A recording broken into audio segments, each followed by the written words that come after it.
years for seminaries, for residential seminaries. They're almost becoming a thing of the past. And I will tell you that when Dr. Anderson became the dean at Nashotah House, they were in rough conditions. It was really difficult straits that the seminary was in, as is true of almost all of the Episcopal seminaries. If you are sort of wonkish, you will know that several have merged and remerged and merged again with other seminaries to try to make a go of it. And the Nashotah House has grown. It is in, I would say, the best shape it's been in at least the last 40 years. And I'm an observer of all things Episcopal. You're not old enough to know that. Right? So one of the things I like about Dr. Anderson is that he was with InterVarsity Christian Fellowship for like 18 years, is that right? And I was in InterVarsity Christian Fellowship at the University of Texas at Austin, who won yesterday, by the way. And so we are kindred hearts in that regard. He got his PhD in Greek and New Testament studies and taught at Asbury Seminary, and was lured away to the Episcopal Church. And so the question is, how did he go from being in a Methodist school to a seminary at Nashotah House? And we'll see.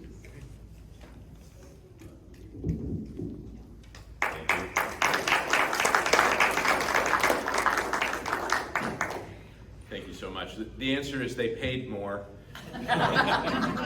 Are there any questions? Well, actually not quite. It's a little more than that. Well, listen, great to be with you all. As I probably will say again in the sermon in the next service, we have a lot of connections here. The most recent one being Ignacio Gama, who was your curate here, probably not long enough. Wonderful fellow. We were just very proud of him, and it was our honor to have him recently as a student at Nashotah House. And so, in fact, coming to Church of the Epiphany was an Ignacio brainstorm that, in fact, I think I screwed up by double booking. And I was supposed to be here last year when he was still here, but we still made it happen thanks to Father Michel. So anyway, and then of course Neil is near and dear to us, and one of his more heroic endeavors was to come to us in the winter of 2020, planning to teach courses in parish ministry. Of course, he's written on it, he's done it, he's a mentor to many, and we had thought we did hit the jackpot, but then we also ran into COVID with the jackpot. So he had to kind of, just the whole world turned upside down. His classes were meeting in person. He didn't get to stay with us, but he was a hero for coming through under those circumstances. And so as I said earlier today, I'm deeply indebted for his investment in our students as well. And I should mention, I just ran into Canon Betsy a few months ago in Oklahoma, and she seems to be doing well and is busy, which I think is characteristic. So, but in a good way, Well, I'm delighted to have the chance to sort of tell my story. I guess, they say of people they like to talk about themselves. And now here you've asked me to talk about myself. It's a little embarrassing because I don't know, none of our stories are like universal, they're not prescriptive, they don't tell anyone else what to think or do or believe, but sometimes there are parts of somebody else's story that you might be able to identify with. Sometimes we're able to learn from other people's stories, things that we wouldn't have put together ourselves.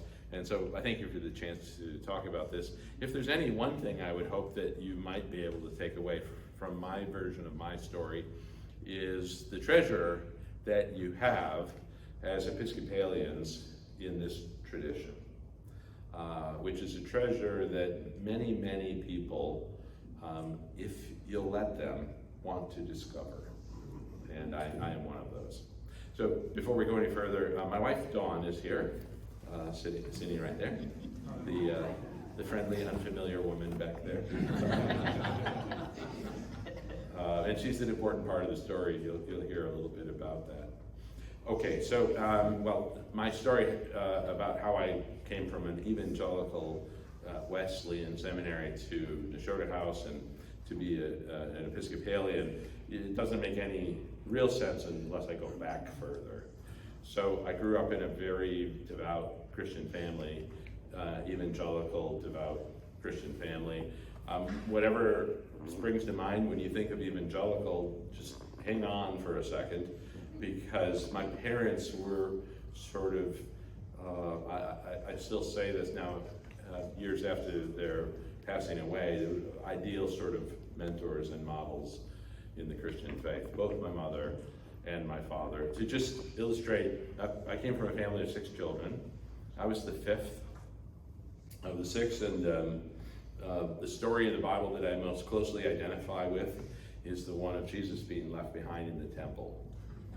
Because what happened in our family is my brothers and sisters, older, started to learn to drive, and we made our way to church on Sundays. Instead of one big station wagon that my dad would drive, we'd probably get there in 2, 3, sometimes 4 cars. Because my sisters were musicians, people sang in the choir, taught Sunday school, did all these things. And so you actually never knew how you were going to get there, but there were a lot of ways to do it. And the bigger problem was getting home, because nobody ever quite knew who was taking whom. So I was an introverted young man, and I liked to read. And so my parents were the people that closed the church socially, like the last ones. And our protest, my kids did the same thing when they were growing up. We're just going out to the car. We can't take you people anymore. We're ready to go home. So my parents were like that also. So I would normally go out in the car and somebody would take me home. Well, one day, because they were fellowshipping in excess, I like to read, and I went to the church library. I think I was about 8 years old, something like that, 9, maybe 10. And I got engrossed in a book. Some of you will know what this book is, many of you may not. It was called The Late Great Planet Earth. Does anybody know what that book is? Oh, okay, well, then I don't have to say too much. But, this was in the 1970s, yeah, early, and I was finding out that morning in the church library what a rapture was and when it was going to happen. By the way, spoiler alert, it didn't. So I was engrossed in this book, found it very interesting, and I was just sitting alone in the library in the church, and then I looked up and walked out. I remind you, I'm reading about the rapture.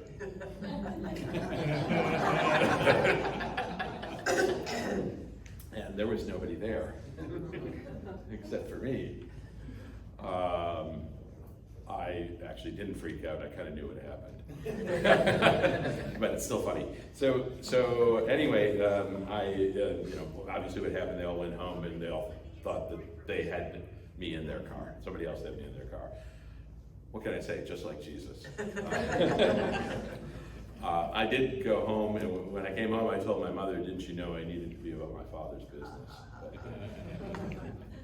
Okay, well, that was one of the things that I'll remember about my growing up is that my father was a serious and devout Christian, but not stuffy and pious, just sincere. And I would see him every morning with a Bible on his lap, reading and then saying his prayers. And one of the things I said later in life upon reflection was, if I ever left the Christian faith, I'd have to stumble over my parents to do it. And I think that's a nice thought and a nice goal for us as Christian parents, is to make the love of Father God real to our children as God makes that possible, and to make our life in Christ actually something attractive and something our children recognize, not as a duty, but as a gift that they've been given. And They won't get it right away, don't worry. But over time, they can come to understand that. And it turned out that my father was a guidance counselor in the high school that I went to, so he was always there. And surprisingly, you would think no high school student would want their father in the same high school building with them day in and day out, and I actually liked having him there. That's how I thought of him.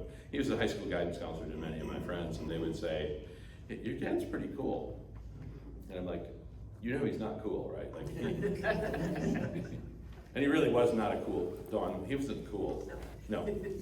He just wasn't, he was kind. And that counts as cool in some circles. So we would drive to school together every morning, and this didn't happen every day. It probably happened every month or so. Something that he read in his devotions that morning, in a non-corny, unforced way, he would just mention to me in the car on the way to school. "You know, I just read this verse this morning, and it really meant a lot to me. Can you tell me about it and why he thought it mattered in his life?" I mean, wow, that's just incredible stuff. And it never felt like, "I'm trying to teach you a lesson, son." It was just like, that was what was on his mind, and so authentically he just shared it. I can think of verses in the Bible that are still near and dear to me just because my dad mentioned them in the car. So when I went, the later years in high school, went off to college, it wasn't so straightforward for me to be a Christian in that I had some serious intellectual questions and doubts. And I think I was a little bit of a intellectually curious person. And you have the kind of questions that many of us will have growing up. It's like, well, do I believe this just because I've been raised this way? What about other religions? Some of the stuff that the Bible says is hard to believe, those kinds of questions. And so that was one thing. But the other thing is I sort of grew in my late teenage years to feel a little embarrassed, socially embarrassed about not just being a Christian, but being the kind of Christian my family was, which was a little excessively serious. So, I'd be playing with my friends on a Sunday afternoon, and they'd say, then my parents would come out and say, "Well, it's time for church now," and my friends would be like, "You have to go to church?" And I'm like, "Well, did you go this morning?" And they're like, "Yeah, we went this morning. We just had services." What kind of religion are you? Because we always had Sunday evening services. We had to go. I felt embarrassed. And I felt embarrassed about some of the social rules and the legalisms and so forth. I thought, that just doesn't seem like that could be quite right. And so socially and intellectually, I was wondering and wandering, I suppose, during my late high school years, and then I got to college. And at college, I went to a state university, not a Christian school, and I lived in the dormitory that is the only dormitory on that campus that is not co-ed today. It's still all male. And there's theories about this. My theory is they just cannot get the smell out.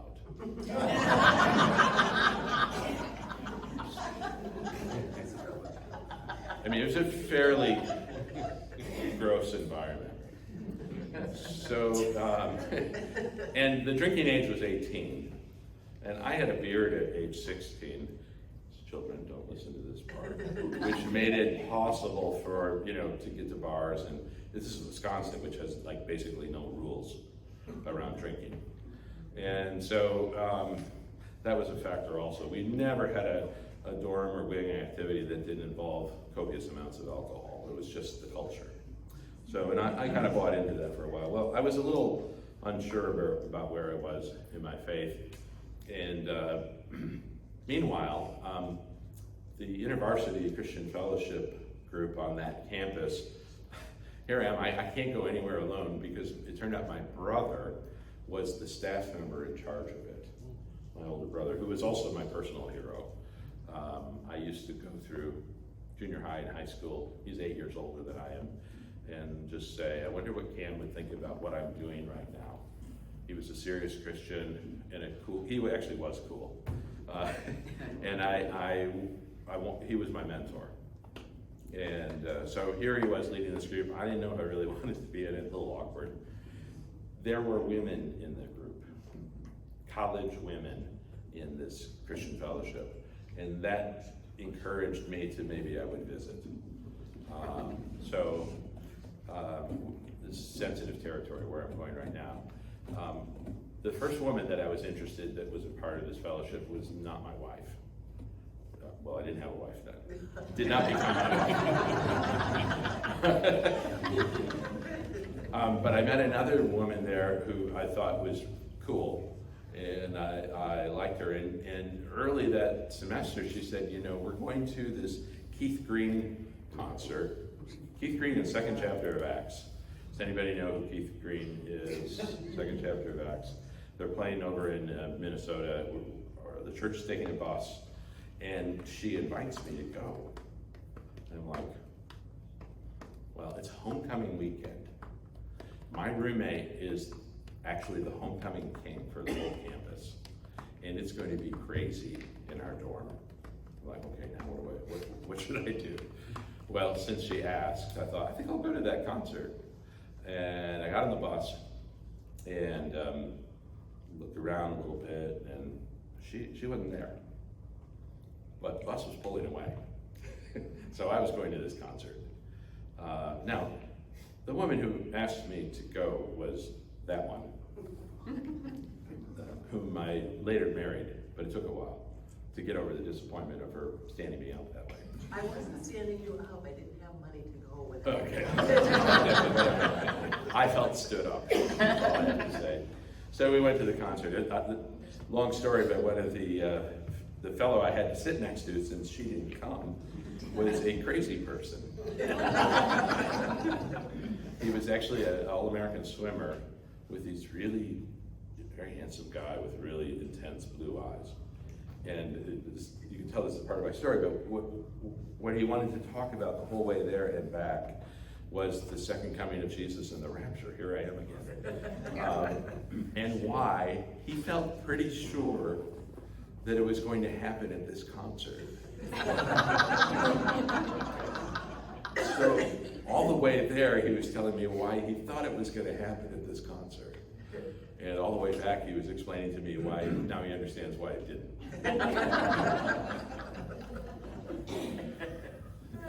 So that's not actually the important, it's funny, but it's not the important part of the story. Even though I had questions about Christian faith, I still was a churchgoer, and I woke up the next morning to go to church and walk down the hall, take the shower, do the kitty ready. And it had been a wild night in our dormitory, which meant that there were, sorry to say, bodies strewn in the hallways. There was broken glass, bodily fluids, and worse. And it was gross. And so when I walked down the hall to the bathroom, I was like, this is really gross. I'm really glad I went to that concert last night, even if Jesus didn't come back there.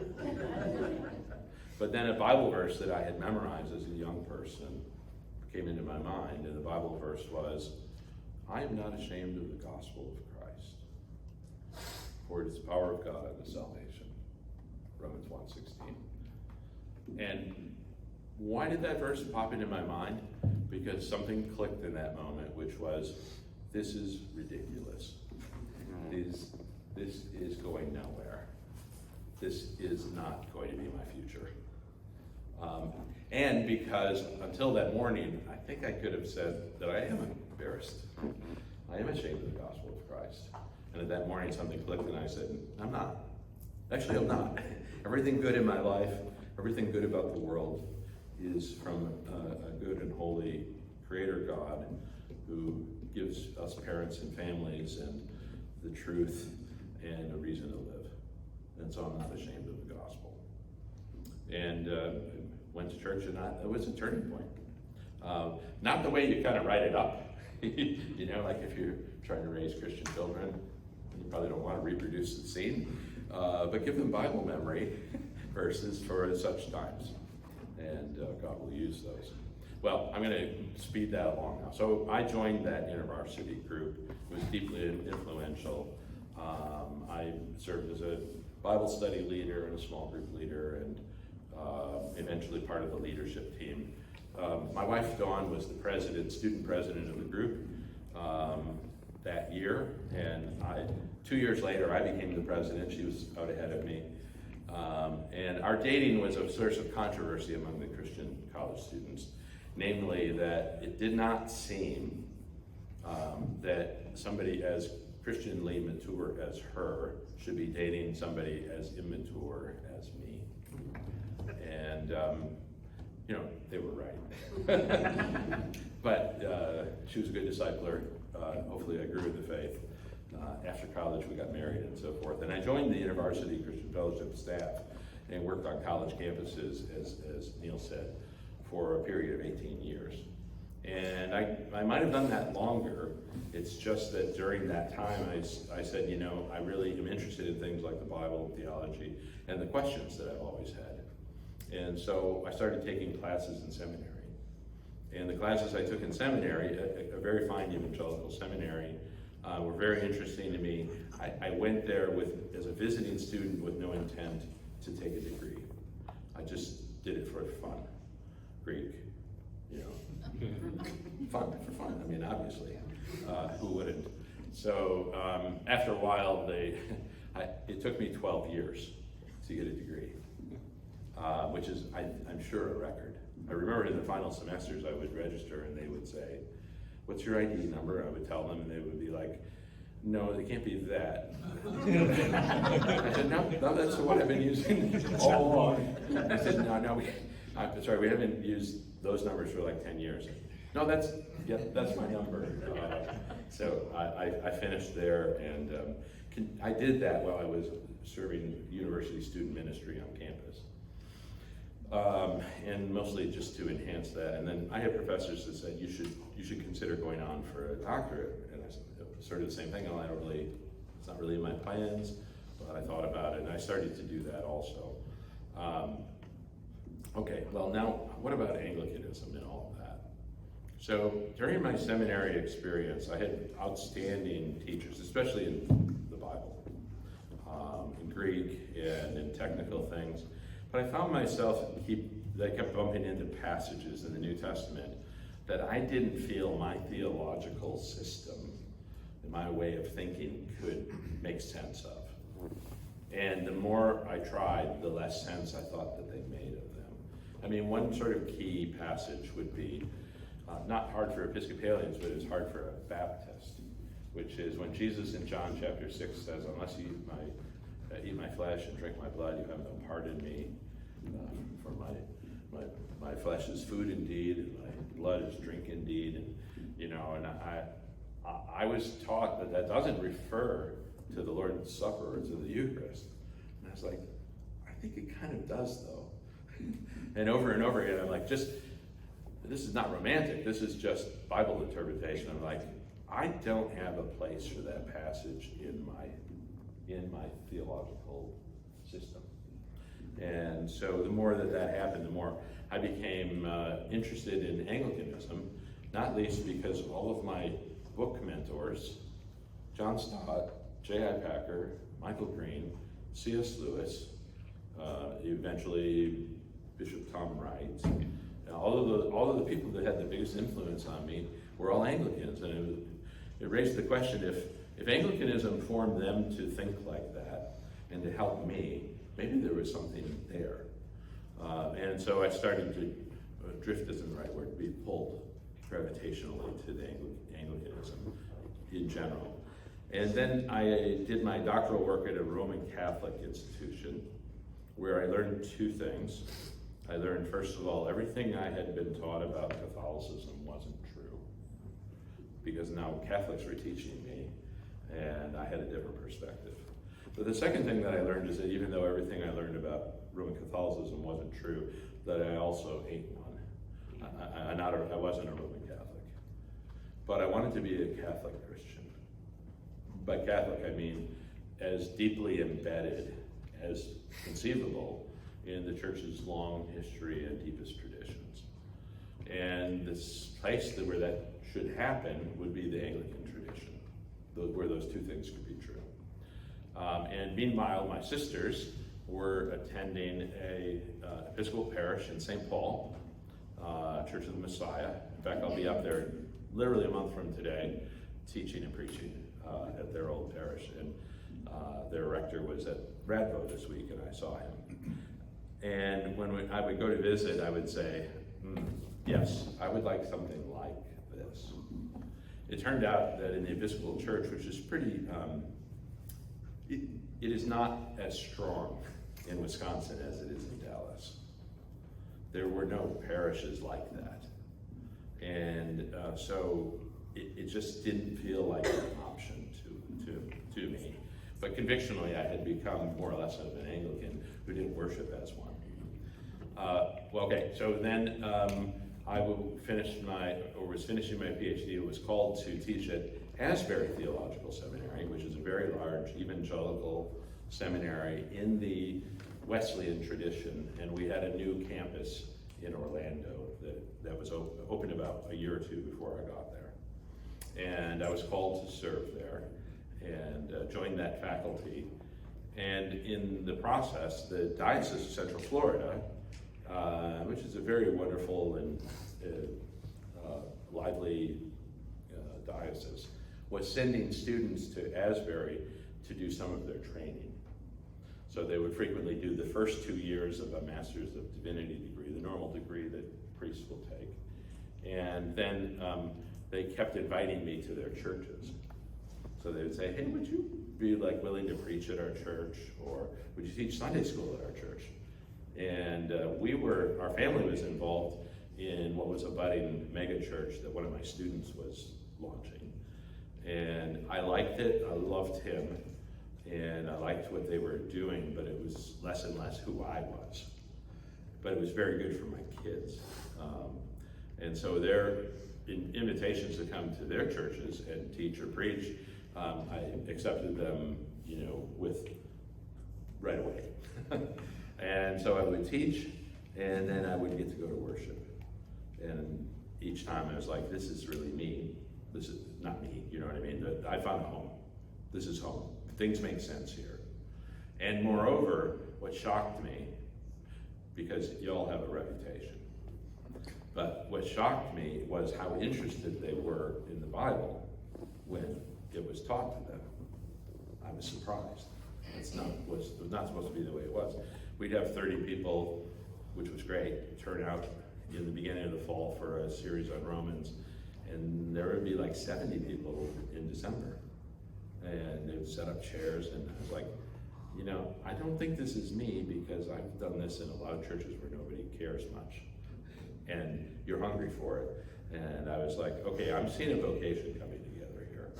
What I love and feel gifted to do and called to do could be useful in an environment where maybe there isn't enough of that. So as it turned out, in the process, I was confirmed an Episcopalian about 2006. So I'm not anywhere close to a cradle Episcopalian.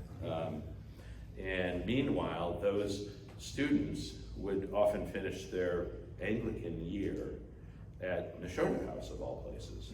So from Central Florida, commuter campus, to the serious, rigorous life of Nashotah House. And when they would do that, they would send me messages back about how this place is really wonderful. And I'm like, you don't have to tell me, I grew up there. I was from Wisconsin. My family is from there. When I was leading an InterVarsity ministry several times, I would have our meetings at Nashotah House because I thought it was sort of cool. When I was finishing my PhD, I went to the Nashotah House website, which was hilarious at the time, unintentionally, and to see if they had an opening. So the students were like, you really would like it here. And they ended up cajoling the dean long enough that he asked if I wanted to interview for the position. That's an easy way to get a job, I guess, have other people get it for you. And so I went up there on February 1st in 2007, and it was below zero. And they had just had a foot of snow. And I was like, home sweet home. It's so much better than what we have in Central Florida. And so I interviewed for the job and was hired as a professor of New Testament and Greek and haven't looked back since. I think what is maybe true of my story is that I'm hardly at all alone. This is happening in great numbers, especially in evangelical circles, where all of the good things that evangelicalism has to offer, and when I say evangelical, I mean in sort of its best versions, right? Every good thing that it has to offer is still there for you in the Anglican tradition, but in a bigger context, in the fuller reality of the church's history and tradition and its sacramental and liturgical life.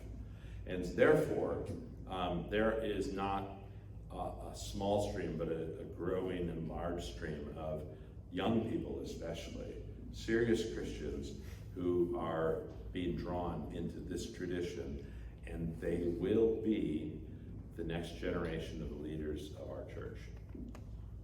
And it's so wonderful, it's the Lord's doing, and it's wonderful in our eyes, as the psalmist says. This is what's happening, which is why Nashotah House is there to receive and to train and to Anglicanize and to prepare just such people to turn the Episcopal Church, which on the whole is in significant decline, to turn it in another direction. And that's what's happening. And if you don't think that's happening, it's because, unfortunately, you don't get to sit where I sit. And where I sit is in a choir stall looking at the next generation of God's leaders for his church. And they're outstanding. They are Ignacio Gama many, many, many times over. That's what's coming, folks. And that's why I do what I do. It's very encouraging. So my story is being replicated with differences in different versions. That's the future for us. So that's what gets me up every day. Well, I don't even know how much time I had. Was that about it?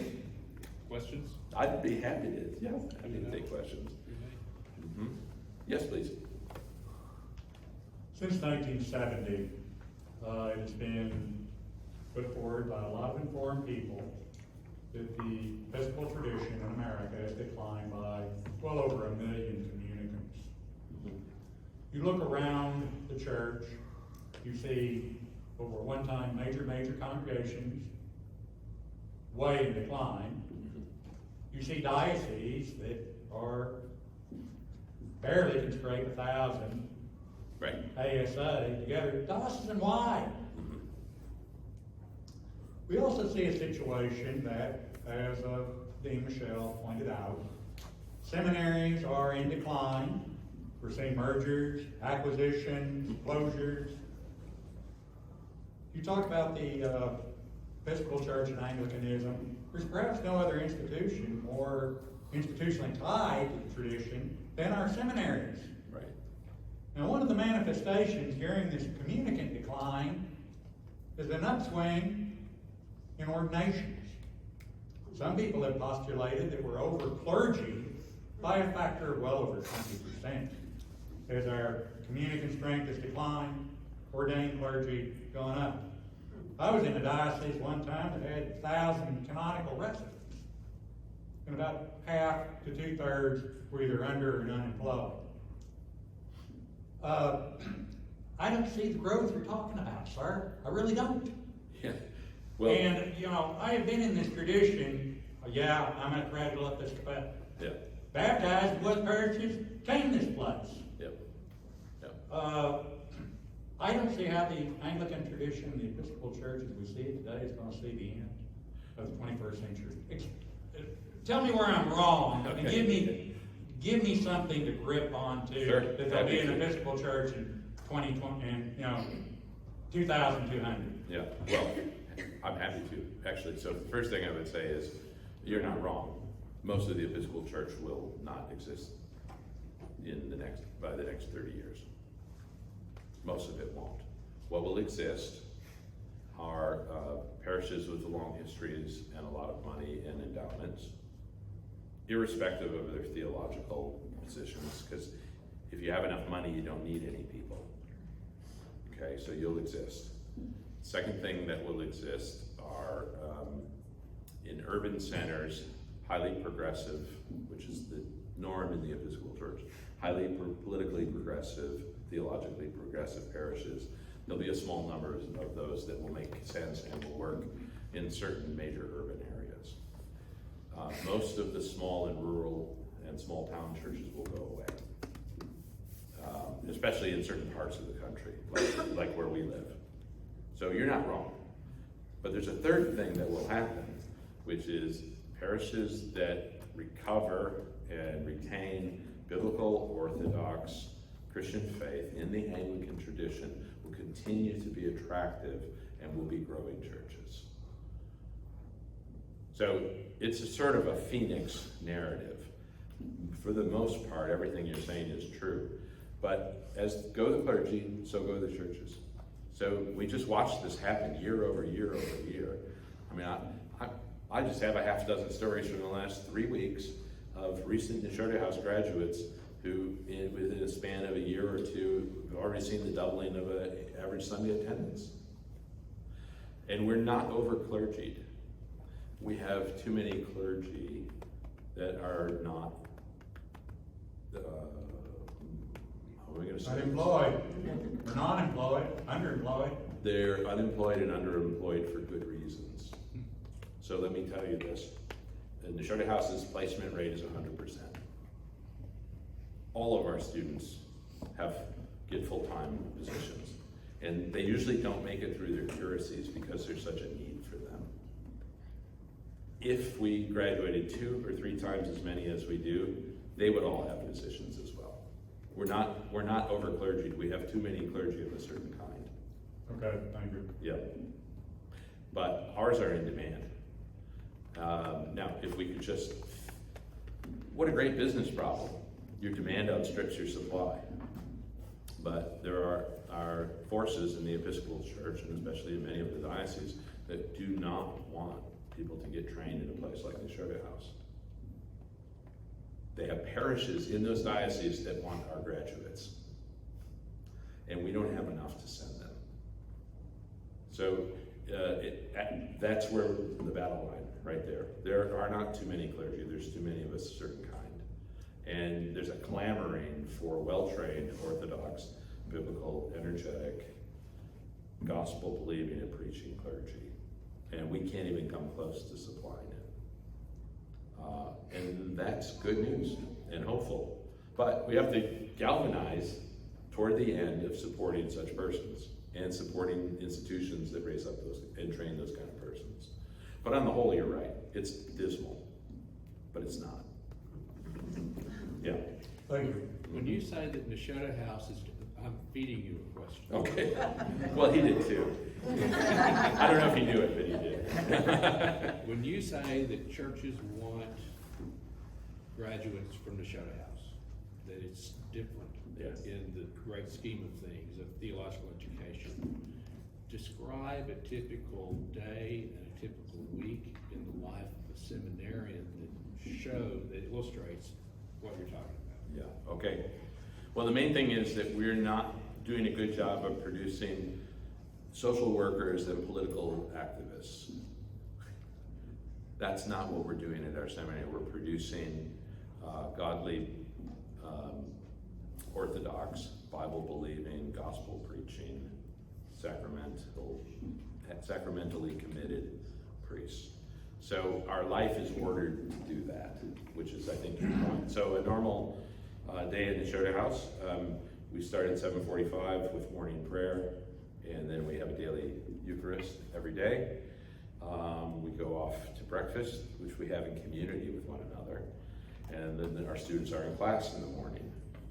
And after we eat lunch together in community, professors and students all together, one day a week at least, our students do work crews.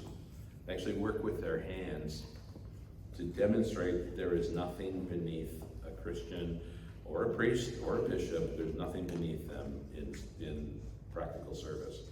We do each other's dishes after meals, including the faculty do the students' dishes, including the dean does the dishes with the faculty for the students. and the students do ours. So and then we conclude our day with evensong, most days of the week, always at least evening prayer, evensong. And then the students finally have some time to study in the evening. But it's saturated with community life in the chapel, liturgical life, and academic study, and actually work. So it's a very different, older form of formation than what you see in other seminaries where you pull up in a parking lot and take a class and get in your car and go somewhere, or log on and watch a Zoom video and log off. We're not doing that. Theological education and formation for us is not commodified. It's not checking boxes. It's not getting qualified in some sort of path of least resistance. Our students take a path of most resistance.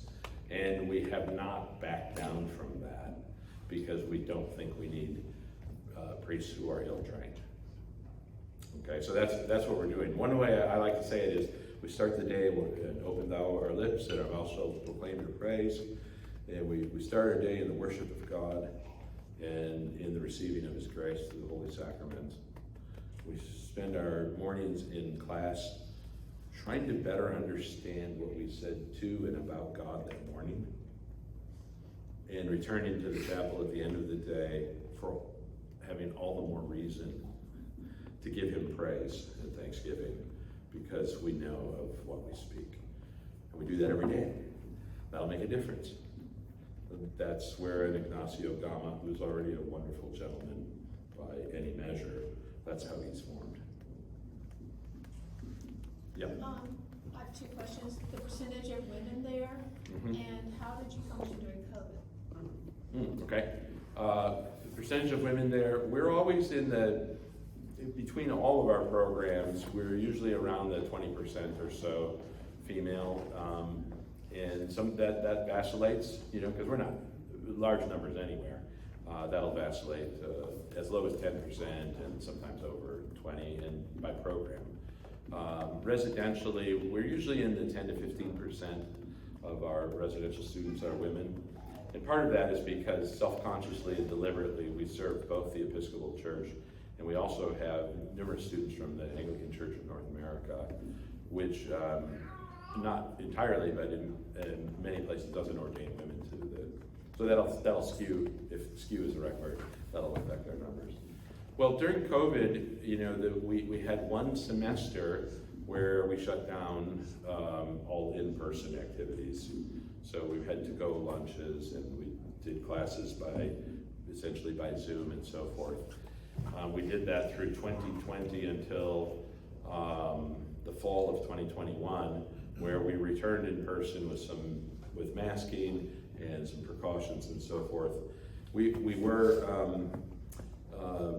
very cautious, but also way out ahead in terms of maximizing human normalcy and interaction compared to a lot of the other seminaries and a lot that was around us. And it turns out until last year in September, we had no cases of COVID that spread from any seminary activities until a conference we held September of 2022, and that's the first time that it happened. So I think we struck the right balance of caution. And our student body, we actually grew during that time. It wasn't great, nobody loved it, but we actually grew through that time. Yep. We have to go get vested. Okay. Thank you all.